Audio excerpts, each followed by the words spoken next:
नमस्कार, आप देख रहे हैं इम्पैक्ट लाइव। मैं हूं आपके साथ करुणा तिवारी। 65% आरक्षण को लेकर लगातार विपक्ष सत्ता पक्ष की सरकार पर हमलावर है। आपको बता दें कि आज सदन के बाहर किस प्रकार से वो आरक्षण को लेकर मांग कर रहे थे कि 65% आरक्षण मिलनी चाहिए। देखिए, उन्होंने आज मार्च भी निकाला है और पूरे जो बिहार विधानसभा है उसमें उन्होंने चक्कर भी लगाया। क्या कुछ कह रहे हैं आप देखें।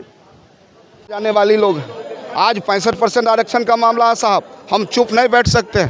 पूरी ताकत के साथ राष्ट्रीय जनता दल महागठबंधन के तमाम साथी नीतीश कुमार से पूछना चाह रहे हैं कि कहाँ गए हमारे 65% आरक्षण। नीतीश जी, आप दलित विरोधी हैं, आप महादलित विरोधी हैं, आप युवा विरोधी हैं, आप अति पिछड़ा विरोधी हैं। बिहार की जनता आपसे पूछती है। राष्ट्रीय जनता दल जो कमज़ोरों की आवाज़ है, वंचितों की आवाज़ है, हम चुप नहीं बैठ सकते हैं। नेता प्रतिपक्ष तेजस्वी प्रसाद यादव के नेतृत्व में पूरी ताकत के साथ इस लड़ाई को लड़ेंगे और नीतीश कुमार जी आपको चुनौती देना चाहते हैं। तमाम जो विधायक हैं आप देख सकते हैं, इनके द्वारा विधान परिषद के अंदर ही हंगामा कर दिया गया है और लगातार इनके द्वारा मांग किया जा रहा है आरक्षण 65% आरक्षण को लेकर। और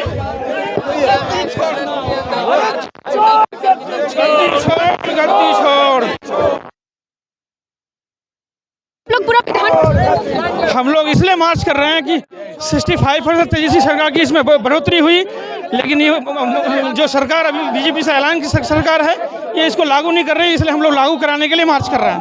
विधानसभा हाँ, विधानसभा का मतलब जो सर्किल है इसी में चल आएंगे। चलिए देखिए, आप इन तस्वीरों में देख सकते हैं कि इस तरीके से लगातार 65% आरक्षण को लेकर ये मार्च निकाला गया है, जो कि इस मार्च में आप देख सकते हैं आरजेडी के जितने भी तमाम नेता हैं वो इसमें दिख रहे हैं। रणविजय साहू भी है, आप इनके साथ देख सकते हैं कि इन तस्वीरों में 65% आरक्षण को लेकर नवी अनुसूची में जोड़ने की बात कही जा रही है। देख लीजिए कि किस तरीके से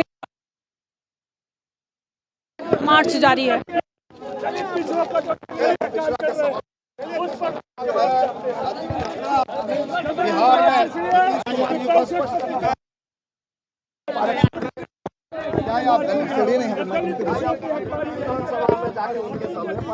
मैम, आप लोग आज पूरा मार्च क्योंकि जो वर्तमान के जो डबल इंजन की सरकार है, जो दलित अति पिछड़ा सबको हकमारी करते हैं। जब 65% आरक्षण हमारे तेजस्वी भैया के रियल में जब लागू किए, सर्वे हुआ, क्यों नहीं नौवीं सूची में लागू हुआ, इसलिए हम लोग मार्च कर। दलित और पिछड़ों की हकमारी भी है। बिल्कुल बिल्कुल। जो इस एनडीए की सरकार में दलितों की हकमारी हुई है? बिल्कुल हुई है।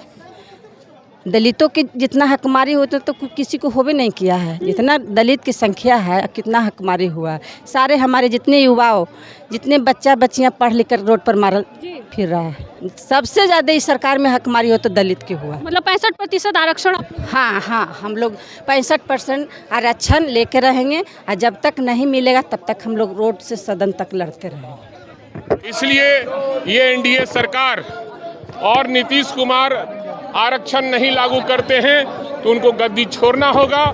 ये लड़ाई सदन से लेकर सड़क तक लड़ने का नेता हमारे नेता आदरणीय लालू ये तेजस्वी प्रसाद यादव और महागठबंधन के नेताओं के साथ हम लोग रोड पर निकलने का काम।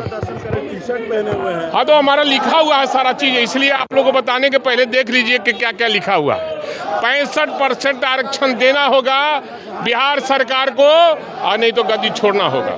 विरोध कर रहे हैं आप लोग 65% आरक्षण मिलना चाहिए जो प्रावधान किया गया है। और हम लोग प्रदर्शन भी करते हैं, लिख करके भी दिए हैं। हम लोगों को चाहिए 65% आरक्षण। जातीय जनगणना हुआ उसके बाद से आप? हाँ, उसके बाद से हम लोग लड़े हुए हैं कि ये धरातल पर लागू हो और 65% आरक्षण वो दे, नहीं तो वो गद्दी छोड़े। अच्छा, बिहार सरकार अगर इस पर 65% आरक्षण को अनुसूची में नहीं जोड़ती है तो नहीं छोड़ते उसके लिए हम लोग सड़क से लेकर सदन तक आंदोलन शुरू कर दिए हैं। उसको हर हाल में इसको एक्सेप्ट करना पड़ेगा, आरक्षण देना पड़ेगा, नहीं देगा तो हमारी लड़ाई चलते रहेगी। सर, इफ्तार पार्टी को भी लेकर कई तरह की सियासत हो रही है कि नीतीश कुमार ने टोपी नहीं पहना।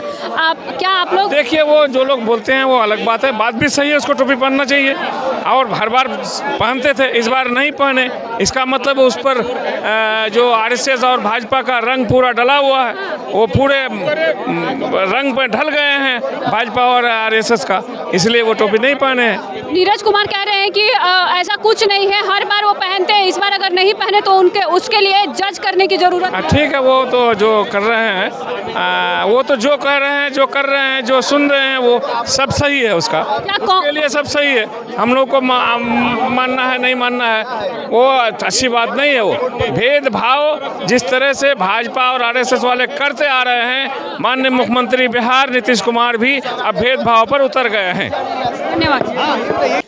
तो आपने सुना जिस तरीके से आरक्षण को लेकर लगातार विपक्ष अभी हमलावर दिख रही है, क्योंकि बिहार विधानसभा चुनाव है, इसको उसी से जोड़ा जा रहा है। कहीं ना कहीं कहा जा रहा है कि जो जातीय जनगणना हुई थी उस हिसाब से 65% आरक्षण मिलनी चाहिए। सहयोगी राहुल के साथ मैं करुणा तिवारी, पटना।